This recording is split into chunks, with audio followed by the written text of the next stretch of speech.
So in this video, we'll finish the integumentary system. So first, we'll talk about nails. So nails are super weird in my opinion. They are serving to cover and protect your fingertips and your toes. So the fingertips are really sensitive, so the nails act as like a protection. So nails are growing from the more proximal end here, and they push the cells outward.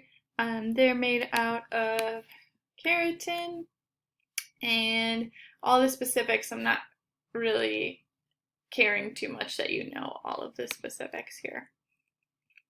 Burns. So burns are very serious. These can be serious medical emergencies, and they are classified based on the amount of the skin that the burn goes through. So first degree burns are just the epidermis. These are red, painful, they're swollen. Second degree burns, epidermis, and then part of the dermis, these blister. They're painful, but they also heals. Third degree burns go through all of the epidermis, all of the dermis, and others below. It says often not painful because underlying nerves have been destroyed. However, the recovery is excruciating. Okay, so they have third degree burns in that one spot, but on either side of that are second degree burns, and then even further are first degree burns. So the spot right where there's a third degree burn, it might not hurt, but as they recover, it can be really painful. This might not heal on its own. We can use skin grafts, so they can take pieces of skin from like your butt or your back and stretch it out to try and cover the burns. The problem with burns is that depending on how much and how severe the burn is, we're missing part of our skin. So the skin is protecting us from fluid loss, from bacteria coming in. So the biggest concerns with these individuals with serious burns is to get them enough fluid and to control for infection. So debridement, they'll take off the dead tissue to try and put in healthy tissue to allow healing safely. And then healing from a burn is a crazy hard thing for your body to do. So it uses a lot of extra calories to try to recover. So individuals that are burn victims need to often have IV proteins, and they might have feeding tubes, they might have IV feeding, depending on the situation and the severity. They often will need extra nutritional support. Sometimes the problem is, depending on where the burn might be on their face and they won't have a way to eat, so we need to access other ways to get them nutrients. Here are pictures. You might also see burns classified as partial or full thickness, and additionally you might actually see like something called fourth degree burns, which is not compatible with life. So this is just the classification that we're using here. First degree, we've all probably had this. You burn the roof of your mouth on the pizza that you ate too quickly, you spent too much time in the sun, that kind of thing. Second degree are more serious, and then third degree even more. Third degree are full thickness burns. So here I'll go into a little bit more detail about how our skin is protecting the body. So with the physical and chemical barriers, the skin is really tough. It has something called keratin that's protecting it. Keratin's really strong.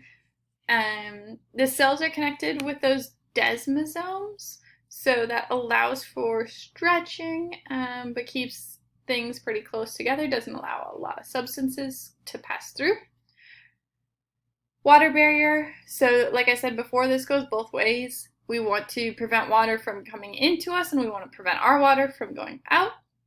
There are some things that can pass through the skin, so a little bit of oxygen pass through the skin, or fat-soluble vitamins can pass through, and then there are a few drugs and poisons that can pass through the skin. For the most part, things aren't really diffusing in, but there are a few things noted here that can pass through. We want to prevent bacterial growth, so we do this by having acid on our skin, so our sweat is a little acidic. Bacteria don't like to grow in an acidic environment, so they do not grow in places with acid. Sebum is that oil, a little bit bactericidal, so this kills bacteria to some extent. And then natural microflora, this is really important. These are healthy bacteria, and they basically colonize on your skin to take over all the space on your skin. So you're covered in bacteria, and because they're there, it makes it hard for other microorganisms to come in. So if there's already bacteria renting out that space on your skin, no one else can come in to invade because it's already taken. They're already taking the nutrients from us to live on. Hey, don't be grossed out by this. This is normal. Normal, healthy, not pathogenic. These are all immune system specific cells, macrophages, monocytes, white blood cells. These all phagocytose, so they eat pathogenic invaders that come through the skin. And then UV light protection, we secrete melanin in order to protect the DNA. Skin sensations, so Meissner corpuscles, Pacinian corpuscles, free nerve endings, and then others are responsible for sensation in the skin.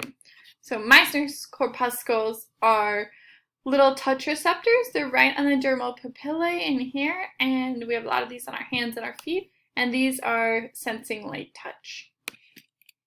Pacinian corpuscles look like an onion. These sense pressure. These you find deep in the skin or in the hypodermis below the skin.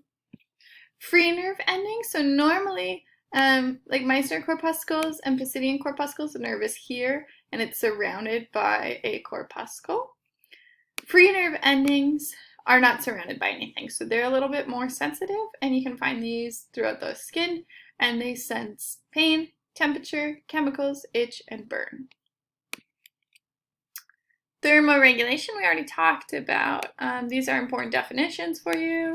These you'll probably see on an exam. So this is our ability to balance our temperature. Hypothermia is low. Hyperthermia is too high. Both can be problematic. Our body compensates with something called vasoconstriction or vasodilation. So vasoconstriction is shrinking the size of the blood vessels. Vasodilation is increasing the size of the blood vessels. They can change about 100 times different. So the vessels can grow and shrink dramatically. So this is a blood vessel here, and it's surrounded by little smooth muscles. The muscles can contract and constrict the blood flow. That will decrease blood flow. Or they can relax, dilate, and increase the blood flow.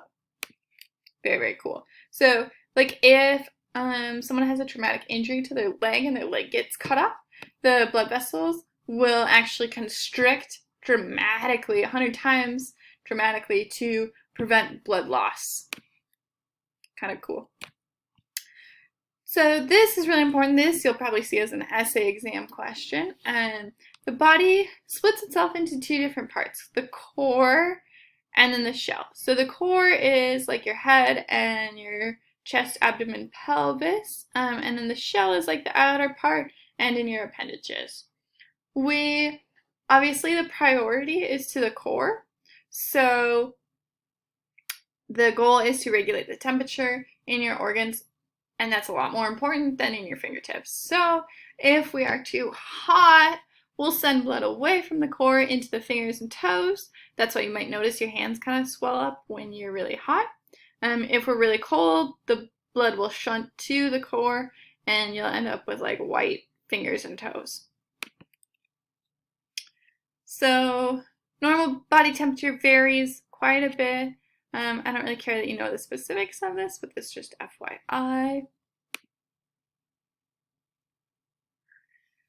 So our body is producing heat all the time. We run pretty hot, 98.6 degrees. It's pretty warm.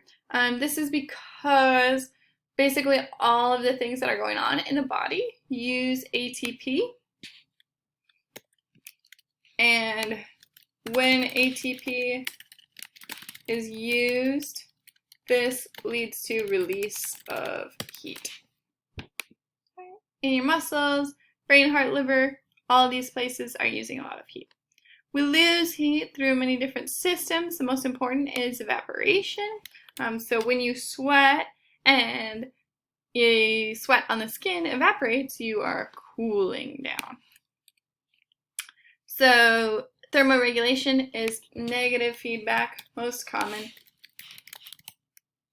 type of feedback.